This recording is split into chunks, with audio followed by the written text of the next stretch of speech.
Hola a todos, mi nombre es Daniel Basto y junto con mi compañera María Camila Restrepo vamos a explicar lo que hicimos en la práctica número 4 de teoría de control. Bueno, inicialmente se nos pide diseñar pues, dos funciones de transferencia de orden 3 para que una de ellas tenga un lugar geométrico que tienda al infinito, es decir, que no tenga ramas al infinito, y la segunda función de transferencia para que tenga dos ramas tendientes al infinito. Entonces, aquí en MATLAB, pues nosotros hicimos estas dos funciones de transferencia, esta uno y esta 2, ¿sí? Em, Esto fue, pues, digamos, al tanteo, ¿sí?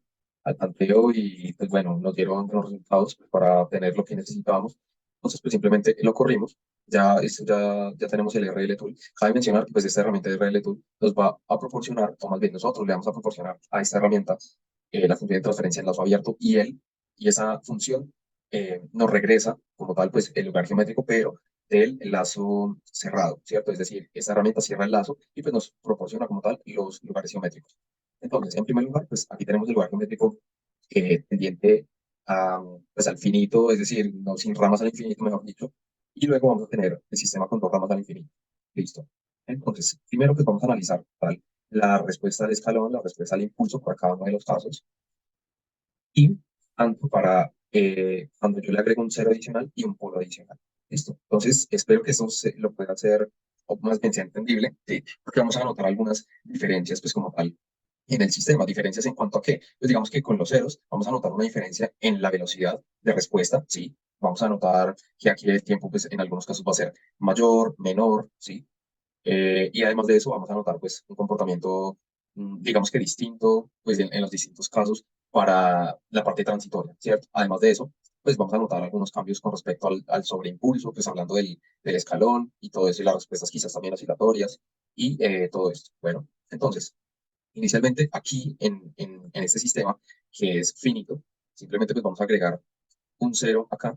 Miren cómo es la respuesta al escalón sin ceros adicionales y la respuesta al impulso.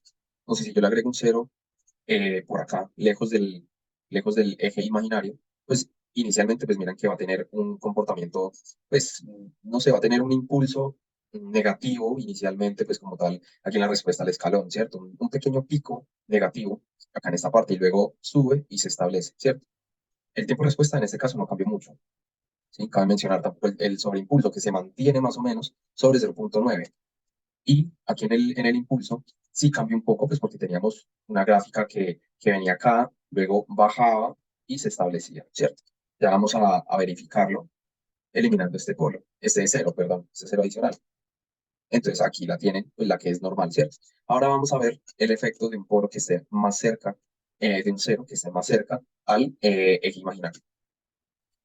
Entonces, el primer cambio que podemos notar, el cambio más drástico que podemos notar es el tiempo de respuesta. Es un tiempo mucho mayor, es decir, que es un sistema más lento, ¿sí? Ahorita teníamos más o menos un tiempo de, si no estoy mal, de 7, 8, quizás, ya ahorita lo verificamos, pero en esos momentos tenemos un tiempo de 35, casi 40, más o menos. Además de un comportamiento extraño, pues como tal en el transiente, ¿no? Entonces, pues aquí podemos evidenciar el sobreimpulso, pues si tomamos este como sobreimpulso, pues miren que va a llegar mucho más arriba de 0,9, ¿cierto? Listo. Con respecto al impulso, a la respuesta al impulso, pues miren que también tenemos un comportamiento diferente pues, al que teníamos sin ceros adicionales. Entonces, aquí, pues simplemente viene desde abajo, ¿sí? Viene desde abajo, sube hasta un poquito antes, un poquito después, perdón, de la respuesta esperada, que es cero, ¿cierto? Y después de un buen tiempo, de 30 a 35 segundos, se establece, ¿cierto?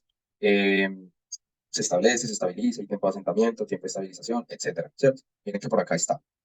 Quitemos el cero adicional y lo veremos mucho mejor. ¿Sí ven? Miren que acá llega 8, 10. Y acá en el escalón también llega a un tiempo de asentamiento de 8, 9, más o menos. Entonces, pues ahí se notaron las mayores diferencias. Entonces, pues vamos a ver que entre más alejado esté el cero del eje imaginario, pues digamos que menos injerencia pues, va a tener como tal en el sistema, ¿sí? Pueden haber pequeños cambios, sí pueden haber pequeños cambios, pero no va a ser tan decisivo como un polo, pues que esté, o un cero más bien, disculpen, un cero que esté cerca al eje imaginario. Vamos a hacer el mismo procedimiento un poco más rápido, pues ya con el sistema, con las dos ramas tendientes al infinito.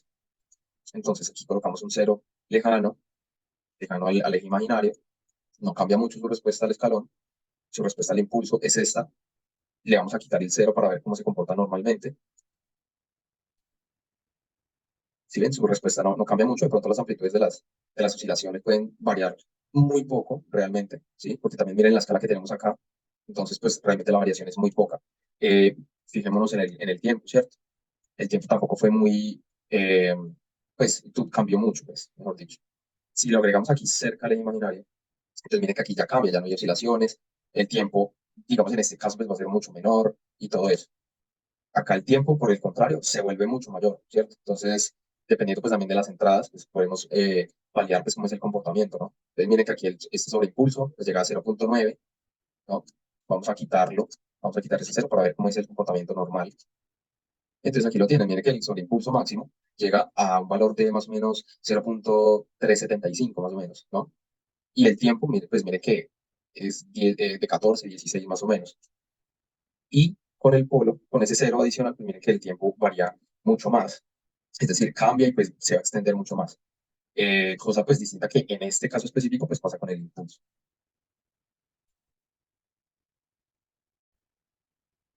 Ahora en este caso vamos a analizar pues como tal el efecto de los polos adicionales pues en los dos sistemas, ¿cierto? Vamos a pasar quizás un poco más rápido debido a que ya hicimos todo el procedimiento con los ceros. Entonces con los polos pues miramos aquí la respuesta por ejemplo al impulso y al escalón, tengámosla muy presente, ¿sí?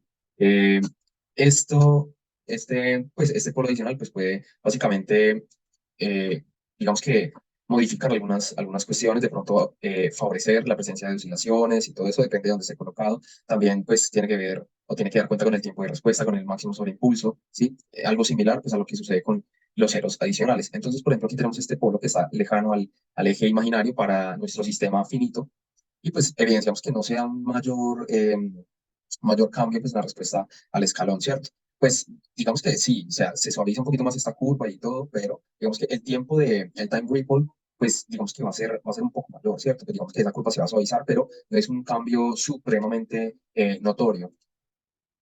Sí, aquí lo podemos ver, se suaviza un poco esta curva, pero no es un cambio súper notorio, pues tengamos en cuenta también que está lejano al eje imaginario. Ahora, pues con respecto a la respuesta al impulso, perdón, vamos a colocarlo también pues, en el mismo lugar que lo colocamos ahorita. Y pues digamos que también se suaviza la curva. En este caso, pues el tiempo de asentamiento, pues, digamos que va a ser un poquito mayor, el tiempo de estabilización, si lo queremos decir así, va a ser un poquito mayor, sí, menor. Pero pues digamos que no hay oscilaciones ni nada de eso, se suaviza esa curva. Es un cambio, sí, es un cambio, pero no es tan notorio como el que vamos a ver si lo ponemos cercano al eje imaginario. ¿Listo? Acá, pues miramos que, digamos que tiene una pequeña oscilación. Si colocamos un polo cerca del imaginario, pues miramos que va a favorecer la presencia de más oscilaciones. Digamos que va a llegar un poquito más arriba del impulso, ¿sí? Perdón, va a bajar. Me confundí ahí. Va a bajar un poquito esta amplitud máxima, ¿sí? Que está sobre 0,3 más o menos, y aquí pues está sobre 2,80, digamos, más o menos. Y el step también pues va a tener unas oscilaciones. Además de eso, en el step, en la respuesta al escalón, miramos que hay un mayor tiempo de asentamiento, ¿cierto? Mientras que acá, pues también va a haber un mayor tiempo de asentamiento. Tengamos en cuenta que el polo está cercano al eje imaginario, ¿listo? Digamos que, bueno, en el impulso es un tiempo de estabilización, más bien que de asentamiento. Bueno, vamos a eliminar este polo y pues vamos a verificar cómo está la amplitud de este máximo sobreimpulso. Tengamos en cuenta que más o menos en 5 se alcanza pues ese primer momento de que pasa la entrada, es decir, el time ripple. Miren que ese tiempo cambia y el time ripple, pues, digamos que, o más bien, el máximo sobreimpulso en este caso pues va a llegar a 0,9. ¿Listo? Ahora vamos a hacer lo mismo con el eje, con nuestro diagrama del sistema infinito, pues que tiene dos ramas al infinito. Entonces, esta es la respuesta al impulso, esta es la respuesta al escalón, tiene pequeñas oscilaciones. Si lo colocamos lejos, el tiempo, digamos que va a variar un poco, la amplitud pues puede ser un poco diferente, pero eso no supone un cambio supremamente drástico al sistema, ¿sí? Pero entonces, tengamos en cuenta que el polo está lejos del eje imaginario. ¿Listo? Si lo quitamos y lo ponemos más cerca al eje imaginario, pues podemos evidenciar, bueno, aquí también se evidenció que hay un cambio pues en esta amplitud y si colocamos ese polo cerca al eje imaginario, el sistema pues va a tener otro comportamiento, ¿cierto? En este caso se comporta más o menos como un críticamente amortiguado o un subamortiguado, teniendo en cuenta pues los tiempos. Miren que aquí los tiempos ya son mucho mayores, ¿sí? No hay oscilaciones en este caso para el caso del escalón, y para el impulso también el tiempo es supremamente grande y no hay oscilaciones. ¿Listo? Se llega a un pico incluso con una amplitud muy bajita, muy chiquita de 0,015, se llega más o menos en 10, un tiempo de 10, y pues ese sería como el comportamiento con los polos simples adicionales, ya sea tanto en el cerca al eje imaginario como lejano al eje imaginario.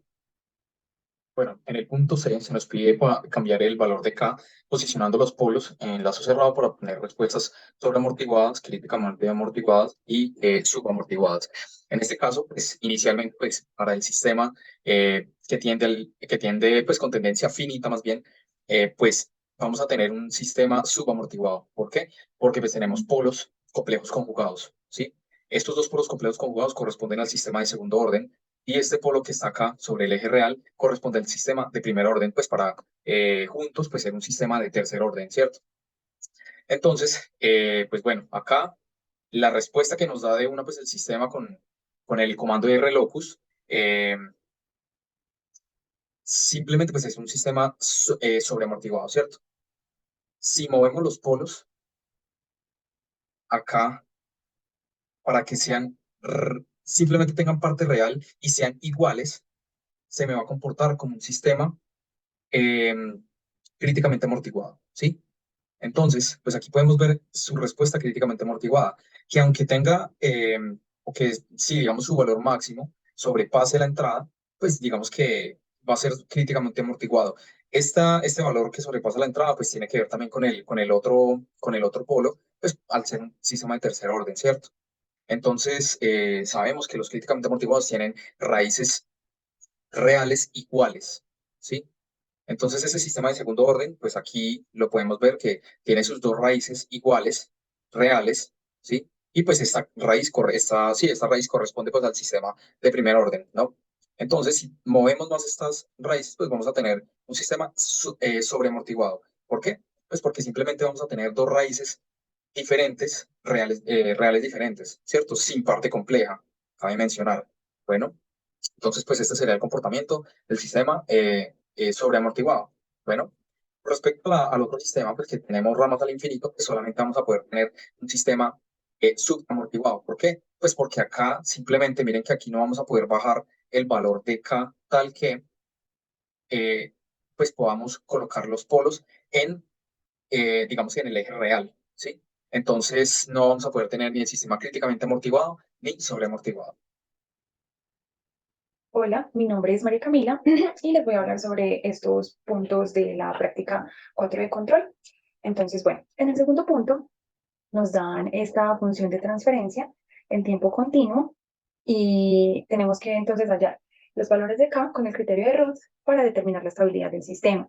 Entonces, lo primero que tenemos que hacer es la función de transferencia en lazo cerrado, que eso lo hacemos con esta ecuación que tenemos acá, que pues se ve, es GDS sobre 1 más GDS por HDS, donde HDS vendría a ser la realimentación, que en este caso vendría a ser 1. Entonces, realizamos pues toda la parte operativa. Acá utilizamos el arreglo de Roth para posteriormente despejar los valores de K.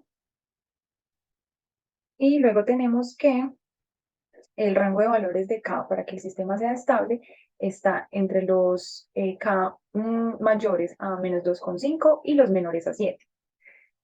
Entonces, bueno, esto es lo que vamos a ver, esto es lo que vamos a comprobar en el espacio en el lugar geométrico. Pero entonces, antes que nada, ¿qué significa que el sistema sea condicionalmente estable? Esto significa que para unos valores de K, el sistema va a ser estable, para otros valores de K va a ser inestable y para otros valores de K va a ser marginalmente estable. Entonces, esto realmente no es para nada deseado porque en los sistemas de control lo que antes se busca o lo que se necesita o lo que se necesita es que el sistema sea estable en el tiempo. Entonces no sirve mucho que con unos valores sea inestable, con otros sea marginalmente estable, sino que antes sea estable. Entonces, bueno, ahora en el punto B, que nos dice encuentre la gráfica del lugar de las raíces, vamos primero a MATLAB. Entonces acá tenemos la función de transferencia. eh, y pues acá no tenemos la constante K porque esos valores son los que vamos a variar en el lugar geométrico para ver que en efecto se cumpla lo que encontramos con el arreglo de root. Bueno, utilizamos este comando de rltool y la función de transferencia. Usamos este comando porque este va a ser el que me va a cerrar el lazo abierto. Esto es lo que me va a convertir la función de transferencia en lazo cerrado. Entonces, bueno, yo la tenía acá graficada, que es esta de acá. Entonces, vamos a empezar a variar los valores de K para que en efecto podamos ver dónde se presenta estabilidad e inestabilidad. Entonces, si yo corro estos valores hacia la derecha, acá podemos ver el valor de K, que en este caso viene a ser 0,4, está dentro del rango de estabilidad y en efecto podemos ver que este sistema presenta una respuesta estable. Acá alcanzo ya el valor de la entrada. Entonces, si movemos esto, si ponemos un valor mucho menor,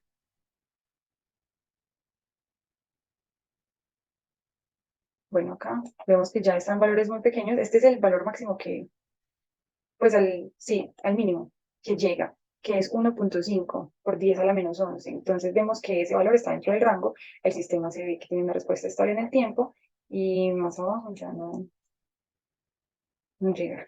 Entonces ahora vamos a aumentarle este valor. Por ejemplo, ahí tenemos un K de 0,4, vemos que el sistema presenta una respuesta estable, porque para esos valores de K habíamos dicho que el sistema mostraba estabilidad. Ahí lo vamos aumentando y tenemos un valor de 0,8. Aquí vemos que ya la respuesta sobrepasó el valor de la entrada, pero es una respuesta estable, pues es estable, el sistema es estable. Aquí vemos cómo vamos aumentando el valor de K. Aquí tenemos un K de 1,1. Aquí ya sobrepasó, pues la respuesta sobrepasó el valor de la entrada, pero vemos que el sistema es estable. Ahora, si aumentamos este valor, tenemos 2,55, el sistema sigue siendo estable, valor de 3. Y por acá, según el criterio de Roth, habíamos visto que los valores mayores a 7 presentaban inestabilidad, entonces eso es lo que vamos a comprobar. Ok, acá tenemos, bueno, acá podemos ver que se presentan una gran cantidad de oscilaciones, sin embargo el sistema tiende a ser estable. Ahora, cuando, nos pasamos. Bueno, ya, ahí está en 7,1. Aquí podemos comprobar que en efecto, como nos había dado en la teoría, el sistema ya no es estable. Aquí muestra una inestabilidad. Entonces, con eso comprobamos lo que nos había dado en la teoría, con el arreglo de Roth, los valores de K para que el sistema fuera estable o inestable. Bueno, ahora en este punto D vamos a hallar un valor de ganancia que satisfaga un factor de amortiguamiento y una frecuencia natural deseada. Entonces, tenemos que en Design Requirements vamos a colocar una Natural Frequency de 2,08 radianes sobre segundo, que es lo que nos pide la guía, y vamos a hacer el mismo procedimiento para establecer un factor de amortiguamiento, o el que es el damping ratio, de 0,75, que son los valores que nos da la guía. Entonces, bueno, como podemos ver, esta línea curva es la que nos va a representar los valores de la frecuencia natural, y estos valores que están en la línea recta son los que nos van a representar los valores de los factores de amortiguamiento. Entonces, lo que queremos es hallar un valor de K o de C o la ganancia donde se satisfagan estos valores. Entonces, lo que vamos a hacer es que vamos a mirar dónde se intersectan.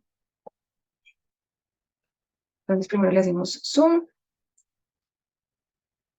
y luego vamos a cogerlos y los vamos a mover.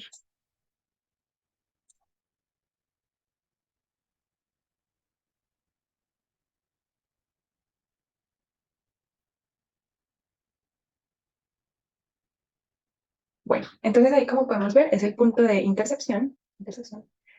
Y, y aquí en la parte inferior podemos ver que el damping o el factor de amortiguamiento está en 0,75 y la frecuencia natural está en 2,08. Entonces acá se nos satisfacen los valores y tenemos que el valor de K o la ganancia es de 1,10 para este punto D, que posteriormente vamos a exportarlo y trabajar con este valor en una función de transferencia. Bueno, ahora lo que vamos a hacer es el ítem B, que es encontrar la respuesta al escalón, al impulso y a la rampa del sistema usando el valor de ganancia que hallamos en el ítem C. Entonces, acá lo que hicimos fue que exportamos el valor que habíamos hallado de la ganancia, lo exportamos dándole export y señalando pues el valor, lo exportamos para poder trabajar con él en MATLAB. Entonces aquí ya vemos que tiene el espacio de trabajo, tenemos AC, y aquí lo que vamos a hacer es entonces hallar la respuesta al escalón, al impulso y a la rampa. Entonces tenemos que la función de transferencia en lazo cerrado va a ser la función de transferencia en lazo abierto con una realimentación unitaria y esto va a estar multiplicado por la ganancia. Ahora, esto nos va a dar la respuesta al escalón, el step. La función impulso pues nos va a dar la respuesta al impulso, todo esto con respecto a la función de transferencia en lazo cerrado, claro está. Y luego tenemos la respuesta a la rampa, que esta va a ser el SIM, que lo que hace esto es una simulación a la respuesta a la rampa. Entonces, bueno, en la respuesta a la rampa tenemos un tiempo que va de 0 a 10 segundos con un paso de 0,01, x igual a t. Bueno, entonces graficamos y usamos el comando dump más adelante para ver que, pues para verificar los valores de la frecuencia natural y el factor de amortiguamiento. Entonces, acá podemos ver la respuesta al step. Sí, aquí podemos ver la respuesta al step. Aquí más o menos no se ve claramente, pero haciéndole zoom, que ya lo habíamos hecho ahorita previamente, haciéndole zoom podemos decir que la entrada está más o menos en 0,3065, la entrada. Luego vemos esta respuesta al impulso, donde vemos que se estabiliza en 0, y aquí tenemos la respuesta de la rampa. Entonces, bueno, también, ahora entonces vamos a mirar los valores, lo que nos arroja el comando dump. Entonces acá vamos a ver los polos, vamos a ver el factor de amortiguamiento y vamos a ver la frecuencia natural. Entonces, como podemos ver, estos valores coinciden con lo que habíamos visto en el lugar geométrico y con lo esperado, pues con lo que ya habíamos establecido. Entonces acá tenemos un factor de amortiguamiento de 7,5 por 10 a la menos 1, que es 0,75, y una frecuencia natural de 2,08. Entonces, estamos verificando los valores. Ahora también se nos pide que encontremos el porcentaje de sobreimpulso máximo. Entonces, esto lo hicimos de dos formas. Lo hicimos por fórmula, que es esta que vemos acá. Pues acá es cuando logra el pico, acá es cuando se estabiliza y es sobre cuando se estabiliza. Entonces, bueno, este valor nos dio de 3,09. Y la otra forma de hacerlo es por el lugar, pues por aquí, donde leemos características y donde nos está mostrando directamente cuál es el porcentaje de sobreimpulso. Entonces vemos un overshoot de 3,02. Entonces, este 3,02 pues difiere un poco de 3,09, por lo que les decía ahorita de que, o sea, tanteábamos en qué valor se estabilizaba. Entonces, vimos que se estabilizaba más o menos en 0,3065, pero obviamente pues acá no es tan exacto, entonces ahí difiere, pero igual los valores coinciden. Hola, entonces ahora vamos a ver el punto E del 4.2, donde se nos indica simplemente que discreticemos la función de transferencia con un periodo de muestra de 0,5 segundos, que mostremos cómo cambia el lugar geométrico y que qué sucede con el plano Z, más específicamente con el factor de amortiguamiento y la frecuencia natural. Entonces, para ello, simplemente aquí en MATLAB, eh, pues vamos a elegir nuestro periodo de muestreo que es de 0,5. También pues vamos a discretizarla con el comando C2D y pues le vamos a pasar esa función de transferencia discretizada en lazo abierto a RLTool pues, para que él cierre el lazo y pues nos pueda dar nuestro lugar geométrico, ¿cierto? Ya yo lo hice por acá, estaba haciendo unas pequeñas pruebas, vamos a eliminar todo esto. Simplemente damos aquí en Delete y listo. Entonces podemos evidenciar aquí al lado derecho que tenemos la respuesta al escalón, ¿cierto? Entre muestra y muestra se puede perder información pues debido a que el tiempo de muestra es bastante alto, ¿cierto? Más adelante, pues quisiera hacer un pequeño paréntesis acerca de esto. El periodo muestreo, entonces nuestro lugar geométrico, originalmente es este. Es una trayectoria bastante amplia y cerrada, ¿cierto?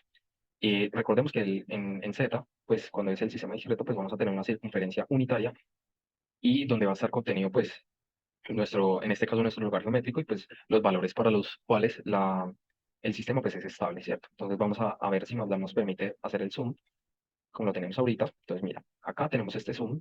No sé qué pasó. Am, a ver, listo. Entonces tenemos acá nuestro lugar geométrico, ¿cierto? Entonces vamos a ver en estos momentos cómo afecta el plano Z pues, a nuestros parámetros, como son la frecuencia natural y el factor de amortiguamiento. Entonces, frecuencia natural, pongámosla en 2,08 como en el ejercicio anterior. y nuestro factor de amortiguamiento lo vamos a poner en 0.75. 0.75. Esperamos a que cargue. Pues mi computador es un poquito lento, entonces, pues bueno, aquí está cargando. Entonces vamos a ver que aquí podemos observar un factor de amortiguamiento con una forma de corazón y una frecuencia natural con una pequeña desviación. No es una parábola perfecta, es una pequeña desviación. ¿Y esto por qué se debe? Porque, digamos que acá en el plano Z, esta es la forma en cómo se muestra, pues como tal, los valores del factor de amortiguamiento y la frecuencia natural. La frecuencia natural va a ir de izquierda a derecha o de derecha a izquierda, describiendo estas trayectorias. Hasta acá, pues van a ser trayectorias perfectas, ¿cierto?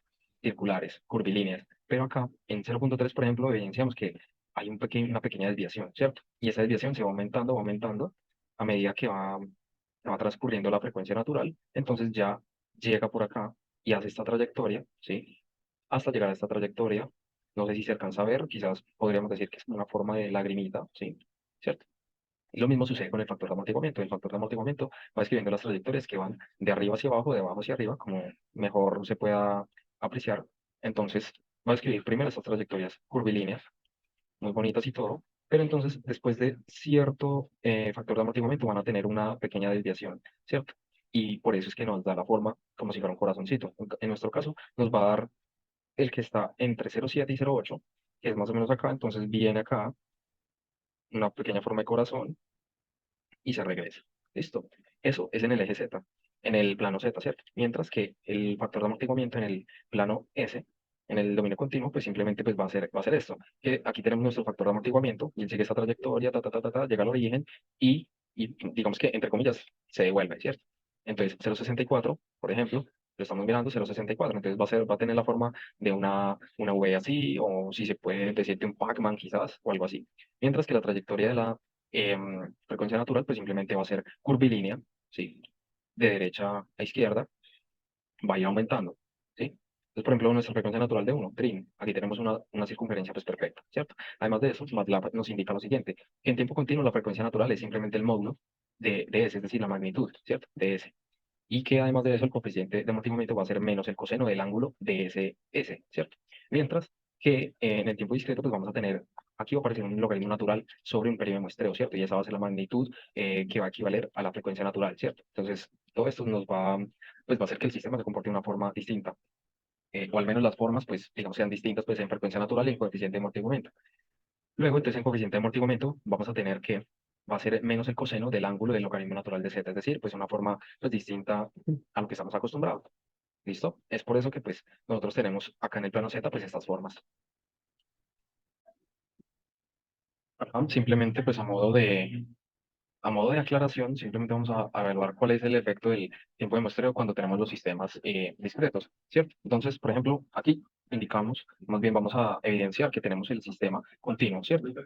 Luego vamos a tener el sistema discreto con una frecuencia, un periodo de muestreo más bien de 0.5. Vemos que el lugar geométrico es muy, pues, o sea, tiene una trayectoria bastante grande, ¿cierto? Bastante amplia y cerrada, ¿sí?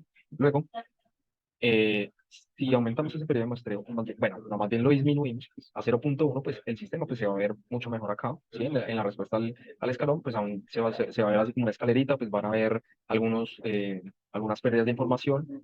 Además de eso, pues el lugar geométrico se va a ver pues un poquito más pequeño, ¿cierto? Luego, si lo aumentamos más a 0.01, pues vamos a evidenciar que el sistema o la respuesta al sistema, la respuesta al escalón en este caso se va a parecer mucho más al sistema continuo, ¿sí? Y el lugar geométrico pues va a ser mucho más pequeño, ¿sí? Pero si lo ampliamos así rápidamente, va a ser muy parecido al continuo, ¿listo? Para que lo podamos tener muy presente a la hora de hacer análisis, pasando de tiempo continuo a tiempo discreto. Muchas gracias. Bueno, y por último, se nos dice que encontramos los valores de K para que pues, cuando el sistema se vuelve oscilatorio, es decir, cuando es marginalmente estable, para cuando el sistema se vuelve inestable, y pues evidentemente cuando es estable. Se nos pide evaluar pues como tal estabilidad con respecto al dominio continuo y al dominio discreto. Listo, entonces primero vamos a evaluarlo en el discreto. ¿Sí? Sabemos, por teoría, pues que en Z, cuando está los polos pues, por dentro de la circunferencia, el sistema es estable. Cuando está justo sobre la circunferencia, es marginalmente estable, es decir, que el sistema es oscilatorio. Cuando están por fuera, es que son inestables. El sistema, o más bien el sistema es inestable. Listo. Con respecto al plano S, ¿cierto? Sabemos que cuando está al lado derecho, perdón, es inestable, ¿cierto? Cuando está al lado izquierdo, cuando los polos están al lado izquierdo, todos es estable, ¿cierto? Cuando alguno tan siquiera está sobre el eje imaginario, el sistema se vuelve marginalmente estable, ¿sí? Luego de eso, bueno, también, si no lo dije, pues cuando al menos uno de los polos pues está en el lado derecho, el sistema es inestable. ¿Listo? Entonces vamos a variar los valores. Aquí, pues vemos que el sistema es estable, por más que sea discreto, pues que tengamos alguna pérdida de muestras, el sistema es estable, vamos a variarlo hasta un poquito menos del límite de la circunferencia para evaluar la estabilidad. Si MATLAB nos lo permite, entonces acá está, ¿cierto? El sistema comienza a ser oscilatorio. Miren, bueno, cuando MATLAB deje acá, podemos ver que hay varias oscilaciones, ¿cierto? También hay que tener en cuenta que pues, bueno, el sistema pues, se va a estabilizar en un tiempo mayor y todo eso, ¿no? Además de eso, vamos a ver si logro ponerlo muy, muy cerca de la línea punteada, ya que, pues, digamos, para poner esto o variarlo, pues, hasta llegar a la línea punteada, pues, es, digamos, un poco más bien difícil, pues, porque se necesita demasiada precisión, pues, para eso.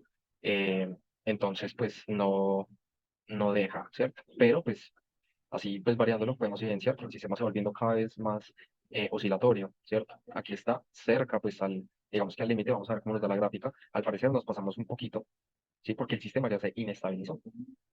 Vamos a devolverlo un momentico para pues, evidenciar que el sistema se vuelve estable, aunque con muchas oscilaciones. Es decir, que comienza a ser más bien muy, muy oscilatorio. Eso indica pues marginalidad en su estabilidad. ¿Listo? Este computador es un poquito lento, entonces toca tener un poquito de paciencia.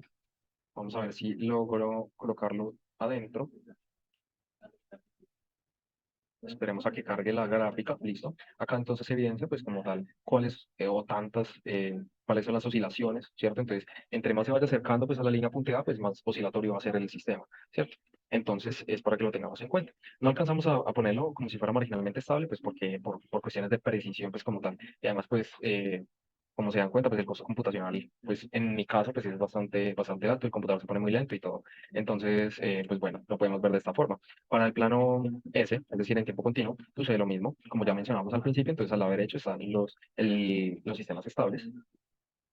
Vamos a ponerlo un poquito más cerca del eje imaginario, a ver cómo varía pues, la respuesta al escalón.